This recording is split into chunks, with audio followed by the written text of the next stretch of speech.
ታኩሬ አባቴ አንዬ ገብቷል ቻፓው ገብቷል አባቴ አረ እባክህ አረ ፍትት ነው የምንለው ከችበል በቃ ከችበል ይኸውልህ ያን ሰገጥ ሰውዬ ይዘው እንዳትመጣ ያን ፈጨጭ ሰገጥ ሰውዬ ጭራሽ ይዘው እንዳትመጣ ነገር ያለው መጣው በቃ መጣው አረ ፈተነ መጣው ታዬ ብራን ታዬ ምን እባክህ ማዘሬን አሟት እኮ ሆስፒታል ፈጥነ ደረሰብ ማዘርን አንተ ለምን እስካሁን ያልነገርከኝ እና እንደዚህ ነው ብዙ ሰው አያትም አንድ ሰው ነውና ማለት በዛው ደግሞ የሆነ ቀበሌ እጅ መታወቂያ ስለማወጣ በቃ ችግር የለም እናት ጋር መጀመሪያ እንሄዳለን ከዛ በኋላ መታወቂያ ጋር ደግሞ አንተ ትገባለህ እናትን ግን ያን መታወቂያ ካወጣው በኋላ ደግሞ እዛ ፍርድ ቤት እገባለሁ የሆነ ጉዳይ አለች የምጨርሰውና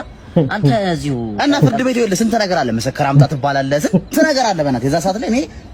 ከኔ በላይ ማን ነገርኩህ አይደል እንዴ ለበዓል ደግሞ ቢሉ አላስል ሊሄድ ነው በዛው ሄዳለሁ አራት ቦታ ነው የሚሄደው የኔ ደንበኛ አለ እዛ ወስድህና እዛ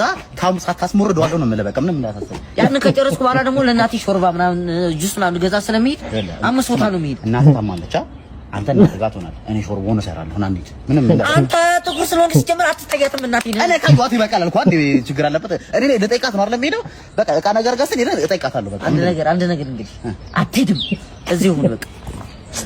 እሄዳለሁ ማን አንተ ሄሎ